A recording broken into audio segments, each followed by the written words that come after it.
नमस्कार दोस्तों, राधे राधे। जय श्री कृष्णा। हिंदू धर्म में एकादशी व्रत का बहुत अधिक महत्व है। हर साल 24 एकादशियां आती हैं, लेकिन जब अधिक मास होता है तो इनकी संख्या बढ़कर 26 हो जाती है। इन एकादशियों में जया एकादशी, जो माघ मास के शुक्ल पक्ष की एकादशी होती है, विशेष रूप से महत्वपूर्ण मानी जाती है। भगवान श्री कृष्ण स्वयं कहते हैं कि जया एकादशी अत्यंत पुण्यदायी होती है। इस दिन व्रत रखने और भगवान विष्णु का स्मरण करने से व्यक्ति अपने सभी पापों से मुक्त हो जाता है। विशेष रूप से जो लोग भूत प्रेत या पिशाच जैसी योनियों में फंसे होते हैं, वे भी इस व्रत के प्रभाव से मुक्ति पा लेते हैं और उनका अगला जन्म शुभ होता है। इसलिए जो भी व्यक्ति सच्चे मन से जया एकादशी का व्रत करता है, उसे न सिर्फ सांसारिक सुख संपत्ति मिलती है, बल्कि मोक्ष का भी मार्ग प्रशस्त होता है। दोस्तों, आइए जानते हैं व्रत की विधि। व्रत से एक दिन पहले सात्विक भोजन करें और भगवान विष्णु का ध्यान करें। रात्रि में ब्रह्मचर्य का पालन करें और अगले दिन प्रातः स्नान के बाद व्रत का संकल्प लें। स्नान ध्यान करने के बाद मंदिर में एक चौकी पर भगवान विष्णु की मूर्ति या तस्वीर की स्थापना करें, साथ ही माता लक्ष्मी जी की भी स्थापना करें। अब भगवान विष्णु को चंदन का तिलक, फल, फूल, तिल और धूप दीप अर्पित करें। इसके बाद श्री विष्णु सहस्त्र नाम और श्री नारायण स्तोत्र का पाठ करें, भगवद गीता का पाठ करें, मंत्रों का जाप करें और व्रत की कथा का पठन या श्रवण करें। फिर सारा दिन उपवास रखकर हो सके तो रात्रि जागरण करें और एकादशी के अगले दिन यानी द्वादशी तिथि को ब्राह्मणों को भोजन कराकर अपनी सामर्थ्य के अनुसार उन्हें दान दक्षिणा आदि दें, या फिर किसी जरूरतमंद व्यक्ति को भी आप दान की सामग्री देकर उसके बाद भोजन ग्रहण कर सकते हैं।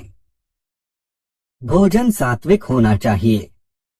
स्वयं भोजन ग्रहण करने से पहले भगवान विष्णु को तुलसी जी की पत्तियों के साथ जो भी सात्विक भोजन है या पंचामृत है, अर्पित करें और उसी को प्रसाद रूप में ग्रहण करके उसके बाद सात्विक भोजन करके अपने व्रत का पालना करें, यानी व्रत खोलें। एकादशी व्रत तुलसी का पत्ता सेवन करके ही खोलना चाहिए। इस बार एकादशी के दिन भद्रा लग रही है, लेकिन द्वादशी तिथि को बहुत ही शुभ योग बन रहे हैं, जो कि त्रिपुष्कर योग है। त्रिपुष्कर योग 3 ग्रहों के मिलने से बनता है और यह योग खासकर शनिवार और रविवार के दिन आने वाली द्वितीया, सप्तमी या द्वादशी तिथि को बनता है। इस योग में किए गए शुभ कामों को जीवन में 3 बार करने का अवसर प्राप्त होता है। इस योग में नया घर, जमीन, गाड़ी या अन्य संपत्ति खरीदना शुभ होता है। त्रिपुष्कर योग में किसी भी काम को करते समय खास सावधानी बरतनी चाहिए, क्योंकि इस समय किए गए कामों का फल 3 गुना मिलता है। इसलिए इस दौरान कर्ज लेने से बचना चाहिए। साथ ही वस्तुओं को बेचने या कर्ज देने से बचें, क्योंकि कीमती वस्तुओं को खोना इस दौरान बहुत ही अशुभ माना जाता है। इस योग के दौरान धन संबंधी शुभ काम करने चाहिए। पूजा पाठ, दान या फिर धार्मिक यात्राएं करना शुभ हो सकता है। और त्रिपुष्कर योग में कभी भी कर्ज नहीं लेना चाहिए, क्योंकि अगर इस योग में कर्ज लिया जाता है तो उसे चुकाना बहुत मुश्किल हो जाता है। कई बार तो ऐसा भी होता है कि इंसान पूरी जिंदगी कर्ज में ही डूबा रहता है। और अगर इस योग में किसी को मन, वचन या कर्म से दुख पहुंचाया जाए या किसी तरह की हानि पहुंचाई जाए, तो उसका असर खुद के जीवन में 3 बार भुगतना पड़ता है।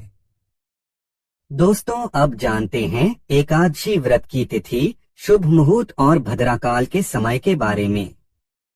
साथ ही जानेंगे भद्रा का वास इस बार कहाँ रहेगा।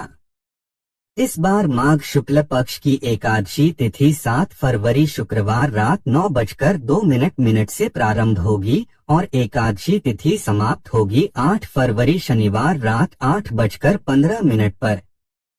ऐसे में हिंदू पंचांग के अनुसार इस बार जया एकादशी व्रत 8 फरवरी दिन शनिवार को रहेगा। 7 फरवरी शुक्रवार को दशमी तिथि के नियमों का पालन किया जाएगा। 8 फरवरी शनिवार को ब्रह्मा मुहूर्त सुबह 5:30 से 6:18 तक रहेगा।